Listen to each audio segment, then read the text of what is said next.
Hello friends, welcome to our YouTube channel.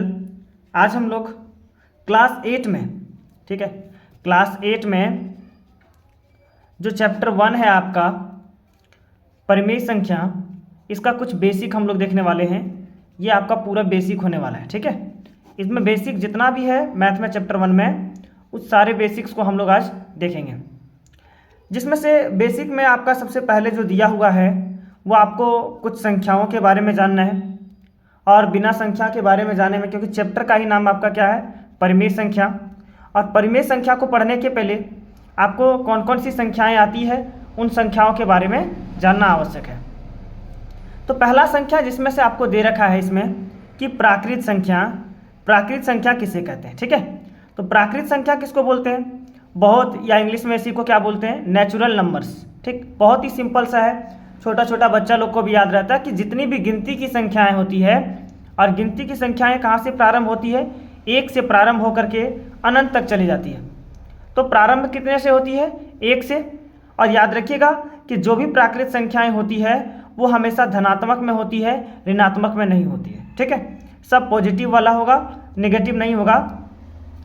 तो गिनती की संख्याएं शुरू ही कहाँ से होती है, एक से होती है। तो एक से लेकर के अनंत तक जितनी भी संख्याएं हैं, सभी संख्याओं को हम लोग क्या बोलते हैं, प्राकृत संख्या बोलते हैं, ठीक है। तो आपको याद रहेगा, बहुत ही सिंपल सा है कि गिनती की संख्याओं को हम लोग क्या बोलते हैं, प्राकृत संख्या कहते हैं, ठीक। इसके बाद आपका आ जाता है पूर्ण संख्या। पूर्ण संख्या किसे कहते हैं, ये भी बहुत आसान है आपका। देखिए, पूर्ण संख्या किसे कहते हैं हम लोग समझिए, इंग्लिश में बोलते हैं होल नंबर, ठीक है। तो जितनी भी प्राकृत संख्या है, ठीक है, प्राकृत संख्या कहाँ से स्टार्ट हो रही है, 1 2 3 4 लेकर के कहाँ तक चली जाती है, अनंत तक। अब हम लोग क्या करेंगे, यही 1 2 3 4 5 में से या अनंत तक की संख्याओं में से उससे पहले हम लोग जीरो को जोड़ दिए। किसको जोड़ दिए, जीरो को जोड़ दिए। तो यदि हम लोग शुरुआत जीरो से कर रहे हो और ये संख्याएँ चलती जाए, अनंत तक चलती जाए, तो वैसी संख्या को हम लोग क्या बोलेंगे, पूर्ण संख्या। ऐसे भी कह सकते हैं कि जो संख्या जीरो से स्टार्ट होकर के अनंत तक चली जाती है उसको हम लोग क्या बोलेंगे, पूर्ण संख्या बोलेंगे। या प्राकृत संख्या में जब हम लोग शून्य को मिला देते हैं तो आपका क्या कहलाता है, पूर्ण संख्या कहलाता है, ठीक। तो इसमें से दो क्वेश्चन आपका बेसिक ऑब्जेक्टिव में बन सकता है कि सबसे छोटी प्राकृत संख्या कितनी है। तो सबसे छोटी प्राकृत संख्या कितनी होगी, 1 होगी। और सबसे छोटी पूर्णांक संख्या कितनी होगी, तो वो आपका शून्य। कितना होगा, शून्य होगा। ये दोनों ही क्वेश्चन आपका ऑब्जेक्टिव में आ सकता है। तो ये इससे ज़्यादा क्वेश्चन इसमें ऑब्जेक्टिव कुछ बनने वाला है नहीं कि प्राकृत संख्या कहाँ से स्टार्ट होती है, सबसे छोटी संख्या कितनी हो जाएगी, 1, और पूर्ण संख्या सबसे छोटी कितनी हो जाएगी, 0 0, ठीक है। इसके बाद आगे हम लोग देखते हैं, आगे है आपका पूर्णांक संख्या। आगे क्या है आपका, पूर्णांक संख्या। पूर्णांक संख्या क्या है समझिए कि पूर्णांक संख्या को इंग्लिश में बोलते हैं इंटीजर्स नंबर। क्या बोलेंगे, इंटीजर्स, ठीक है। तो यदि हम लोग, अब देखिए, पहले प्राकृत संख्या में हम लोग जीरो को मिला दिए तो क्या बन गया, पूर्ण संख्या। अब यदि इसमें हम लोग ऋणात्मक संख्या को मिला दें, किसको, ऋणात्मक संख्या को, देख रहे होंगे जैसे -4, ठीक है, आपका -4 हो गया, -3 हो गया, -2 हो गया, -1 हो गया, क्योंकि ये सभी संख्याएं तो हम लोग पहले से ही पढ़ चुके हैं। यहाँ से यहाँ तक की संख्या देखिए, यहाँ सेम है, यानी कि पूर्ण संख्या ही है। पूर्ण संख्या में हम लोग क्या कर रहे हैं, ये ऋणात्मक संख्याओं को मिला दे रहे हैं।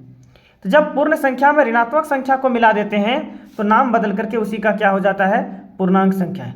क्या कहलाता है, पूर्णांक संख्या है। इसका मतलब पूर्णांक संख्या में धनात्मक संख्याएं भी होती है, इधर आपका धनात्मक संख्या होगा और इधर आपका क्या होगा, ऋणात्मक संख्या होगा। इसके बाद हम लोग वही देखेंगे कि धनात्मक संख्या क्या है और ऋणात्मक संख्या। देखिए, धनात्मक संख्या किसे कहते हैं हम लोग, ठीक है, धनात्मक पूर्णांक किसको बोलेंगे, तो जो संख्या के आगे प्लस का चिन्ह लगा हो वो आपका क्या कहलाएगा, धनात्मक पूर्णांक, ठीक है। और प्लस का चिन्ह पहले दिखता नहीं है, यहाँ प्लस छुपा हुआ है, इसके आगे भी प्लस छुपा हुआ है, इसके आगे भी प्लस छुपा हुआ है, ठीक है।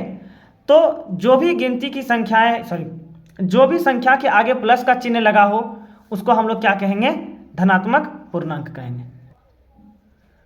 ठीक उसी प्रकार ये जो ऋणात्मक पूर्णांक है, हम लोग क्या करेंगे कि किसी संख्या के आगे अगर माइनस देखेंगे तो माइनस चिन्ह लग जाने के बाद वो संख्या क्या हो जाती है, ऋणात्मक हो जाती है। क्या हो जाती है, ऋणात्मक हो जाती है। बहुत आसान है, याद रखिएगा, जिसके आगे प्लस चिन्ह लगा हो वो धनात्मक, जिसके आगे माइनस चिन्ह लगा हो वो ऋणात्मक। अब क्वेश्चन आता है कि क्या शून्य धनात्मक है या ऋणात्मक, तो ये याद रखना है, ये ऑब्जेक्टिव में आ सकता है कि शून्य ना तो धनात्मक है और ना ही क्या है ऋणात्मक है। शून्य को ना तो धनात्मक में गिनती करते हैं और ना ही ऋणात्मक में गिनती करते हैं, याद रखिएगा। इसके बाद जो सबसे ज़्यादा इंपॉर्टेंट है, इसमें चैप्टर का ही नाम आपका यही है, ठीक है, परिमेय संख्या क्या है। परिमेय संख्या बहुत ज़्यादा महत्वपूर्ण है, इसको आपको याद रखना है। तो बहुत आसान है, समझिए कि ऐसी संख्याएं जिसे हम लोग P/Q के रूप में व्यक्त कर सकते हैं, लेकिन कंडीशन है कि जहाँ P और Q आपका क्या होना चाहिए, पूर्णांक होना चाहिए, और नीचे Q का मान 0 नहीं होना चाहिए। अब समझिए कोई भी संख्या, जैसे मान लीजिए 2 है, 2 को यदि हम लोग भिन्न के रूप में लिखते हैं, भिन्न का रूप में लिखने का मतलब है ऊपर आपका अंश होगा और नीचे आपका क्या होगा, हर होगा। यही अंश और हर को हम लोग नाम दे दिए, अंश को नाम दे दिए P और हर को नाम दे दिए क्या, Q। अंश को नाम दे दिए हैं P और हर को नाम दे दिए क्या, Q। अब कंडीशन है कि ये जो P और Q है वो पूर्णांक होना चाहिए आपका, कैसा होना चाहिए, पूर्णांक, और नीचे Q का मान 0 नहीं होना चाहिए, Q बराबर 0 नहीं होना चाहिए। नीचे अगर किसी संख्या का 0 है तो वो आपका परिमेय संख्या नहीं हो सकता है, ठीक। तो क्या क्वेश्चन आता है कि क्या जो 2 है वो परिमेय संख्या है, एकदम है। 2 के नीचे आप 1 लगा दीजिए, कोई फर्क नहीं पड़ने वाला है। किसी संख्या के नीचे 1 लगा दीजिए, कोई फर्क नहीं पड़ता है। तो ये आपकी संख्याएं क्या कहलाएगी, ऊपर वाला P हो जाएगा, नीचे वाला Q हो जाएगा। तो ये भी आपका क्या कहलाएगा, परिमेय संख्या, ठीक है। कुछ एग्जाम्पल्स दिए हुए हैं, जैसे 2/5, -2/5, -2/3, 7/-15, -6/-15, ठीक है। तो पूर्णांक में धनात्मक भी आता है और ऋणात्मक भी आता है। तो धनात्मक ऋणात्मक आपको नहीं देखना है, सिर्फ ये देखना है कि जो P और Q है वो आपका पूर्णांक होना चाहिए, और उसके बाद जो Q है नीचे, यानी कि नीचे कभी 0 नहीं होना चाहिए। देखिए ना तो यहाँ 0 है, यहाँ 0 है, किसी में 0 नहीं है। इसके बाद कुछ संख्याएं हैं कि धनात्मक परिमेय संख्या हम लोग किसे कहते हैं, धनात्मक परिमेय संख्या किसे कहते हैं।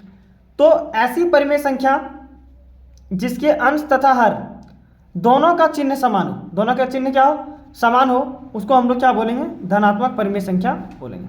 या तो दोनों ऊपर में, अंश और हर में दोनों में प्लस होना चाहिए, या दोनों में क्या होना चाहिए, माइनस होना चाहिए, तो उसको हम लोग क्या बोलेंगे, धनात्मक परिमेय संख्या। जैसे इसके आगे भी प्लस है, इसके आगे भी क्या है, प्लस है, तो ये आपका क्या कहलाएगा, धनात्मक। यहाँ भी प्लस है, यहाँ भी प्लस है, यहाँ भी माइनस है, यहाँ भी माइनस है, यहाँ भी माइनस है, यहाँ भी माइनस है।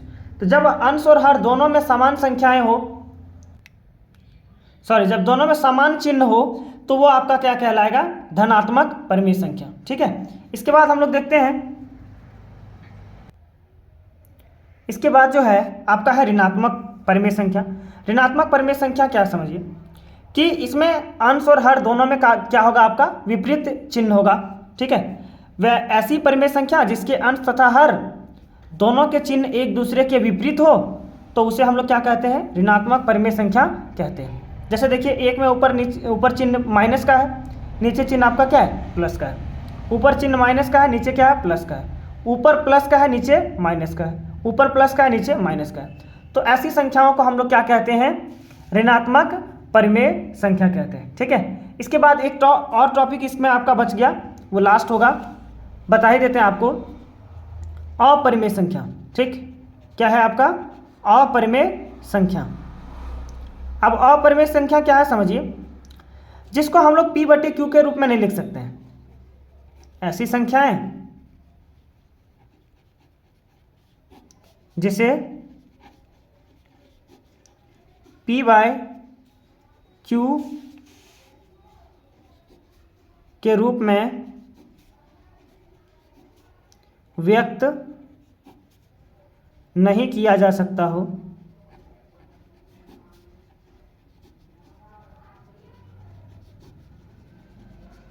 उसे अपरिमेय संख्या कहते हैं। अपरिमेय संख्या कहते हैं। जैसे आपका हो गया,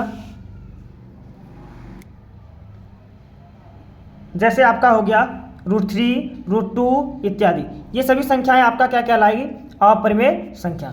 इस तरह से चैप्टर 1 का जो बेसिक है वो आपका पूरा कंप्लीट हो गया। अगर वीडियो अच्छा लगा हो तो वीडियो को लाइक कीजिएगा, और चैनल पर नए हैं तो चैनल को सब्सक्राइब कीजिएगा। कल से हम लोग क्या करेंगे, चैप्टर स्टार्ट करेंगे पढ़ने के लिए। तो आज के लिए बस इतना ही।